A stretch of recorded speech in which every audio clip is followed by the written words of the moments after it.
Facebook professional mode hin qabne haala kamiin akka sirreeffachuu dandeessan Facebook accounting keessan gaa Facebook professional mode kana asirra hin jirre haala kamiin akka sirreeffattu san agarsiisaa jechuudha. Facebook keessan gaa professional mode kan jedhu kun cirraashuma asirra hin jiru yoo ta'e siitingilee sirreeffachuu qabdanuu fi step isaa seerota isin guutuu qabdan wantoota isin sirreeffachuu qabdanuu isin agarsiisaa jechuudha. Viidiyoo kana keessatti namoota gaafii na gaafattan ni jira. Viidiyoo jalatti komentii viidiyoo jalatti na barreessan professional mode cirraashuma achirra hin jirre maaliif hin jirre haala kamiin akka sirreeffattan gaafii kana viidiyoon kun hunda keessan akkasuma ni fayyada.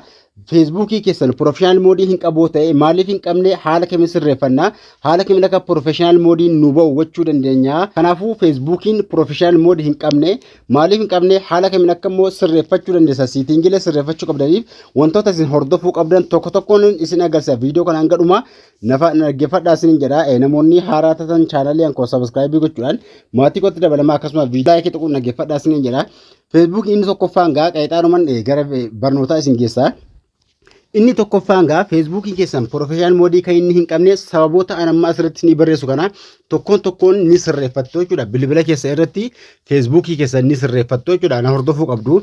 Inni tokkoffaan Facebook keessan kan inni professional mode hin baamnee fi Facebook keessan update dhabuudha jechuudha. Inni tokkoffaan Facebook update dhabu yookaan immoo update ta'uu haaromsuu isu keessan jechuudha. Kanaaf Facebook keessan haaromsuu barbaadan gaa Google Play Store gubbaa seenu hanga Facebook jettanii barreessuudhaan yoo inni update jedhee jiraate update gootu jechuudha. Facebook yookaan immoo FB ka fayyadamtan sana update ni gootu jechuudha. Facebook keessan kan inni tokkoffaan karaa itti aanutan Facebook bilbilarra eega seentanii tuqaa sadii gubbaa tuquudhaan gaa tuqaa sadii eega tuqxanii setting privacy bakka jedhu seentu sana booda setting bakka jedhu seenuudhaan setting keessa ol taa'uudhaan gaa asirratti bakka media inni barbaaddu jechuudha. Bakka media bakka edha tuquudhaan asirratti eega ol xooftanii gaa raawulee kana update bakka itti tuquudhaan asirratti auto update Facebook bakka jedhu kana onii gootu auto update over network bakka jedhu kana akka inni wifi dhaa fi data irratti ofumaan of haaromsu yookaan immoo ofumaan update ta'u heeyyamatti keetu sitti kaalamman jechuudha. Kaalamman eegatti kennitanii Facebook keessan ofumaan isin haaroma isinis Google Play Store gubbaa seenuudhaan update gochuu qabdu Facebook. Karaa inni lammaffaan ammallee isin sirreeffachuu qabdan Facebook accounting keessan verify ta'ee qabu yookaan immoo public ta'u privacy irraa gara public verify jechuun maal jechuudha isa jedhu tokko isin himaa jechuudha. Public haala kamiin keessin gochuu dandeessan tokkoffaa Facebook irra eega seentanii tuqaa sadii gubbaa tuquudhaan gaa public jechuun accounting keessan wantoonni ittiin verify ta'uu isin agarsiisa jechuudha. Tuqaa sadii gubbaa eega tuqxanii bakka setting jedha seenu hanga accounting keessan keessanii seentu jechuudha. Simov in account center bakka itti kana tuquudhaan gara fuula duraa eega dhuftanii asirratti wantoonni ittiin ammoo verify ta'u tokkoffaa profaayilii bareedaa qabaachuu kan keessan jechuudha. Asirratti profaayil kan jedhu mallattoo xiyyaa tuquudhaan profaayilii guuttachuu maqaa keessan Facebook irratti jechuudha. Mallattoo hin banamneef sirreeffachuu qabdu jechuudha. Profaayil asirratti gaa name jedha user name ni sirreeffattu. Profaayil picture keessan ni sirreeffattu jechuudha. Avatar jechuun Facebook coverii keessan ni sirreeffattu. Hammallee Facebook bio namoonni hin beekne jettanu bio jechuun bakka Facebook jala profaayilii keessan jala wantoota Facebook keessarra maxxansaattanu achi jalatti gabaastanii ni barreessitu jechuudha. Facebook keessan verify ni taasisa booda jechuudha. Inni kabraa sababoota inni verify hin taane yookaan immoo public hin taaneef Facebook keessan lakkoofsa bilbilaa yookaan immoo Gmail account jala jiraachuu personal detail bakka tuquudhaan kanaan dura isin barsiiseen ture. Facebook keessa gaa public taasifachuudhaaf gaa content info jala yookaan immoo content info bakka jettu kana jala email account keessan lakkoofsa bilbilaa keessan jalaa qabaachuu qabdu jechuudha. Kan keessan kan nama biraa kan hin taane jechuudha. Public ta'uudhaaf kana jalaa qabaachuu qabdu. Inni lammaffaa ammallee sadeessaa kabraa kan isin sirreeffachuu qabdan asirratti birthday guyyaa dhalootaa Facebook keessanii qayyaroon duratti guyyaa dhalootaa kana ni ilaaltu jechuudha. Guyyaan dhalootaa keessan amata 18 ol ta'uu qaba jechuudha. Guyyaan dhalootaa kan Facebook yeroo bantanu ittiin banattanu amata 18 ol ta'uu qaba guyyaa dhalootaa keessan. Yoo amata 18 ol hin taane Facebookiin professional mode kana on isinii gochuu hin danda'u jechuudha. Amata 18 ol ta'uu keessan immoo achirra bakka malaaluudhaan ni sirreeffattu. Yoommoo irraa jijjiiruudha yoommoo sana hin taane irraa jijjiirtu sana viidiyoo qobaatti agarsiisa. Haala irraa jijjiirta jechuudha yoo hin beekneef. Inni kabraagaa umurii keessan eega sirriittee kaatanii profaayilii akkuma isin hime profaayil info keessan ni guuttu. Profaayil info bio Facebookii profaayilii jalatti wantoota Facebook keessa dalagaa jirtanu as jalatti gabaabsitanii ni barreessitu jechuudha. Bakka kanatti profaayiliin keessan jalatti gabaabsitanii barreessitu jechuudha.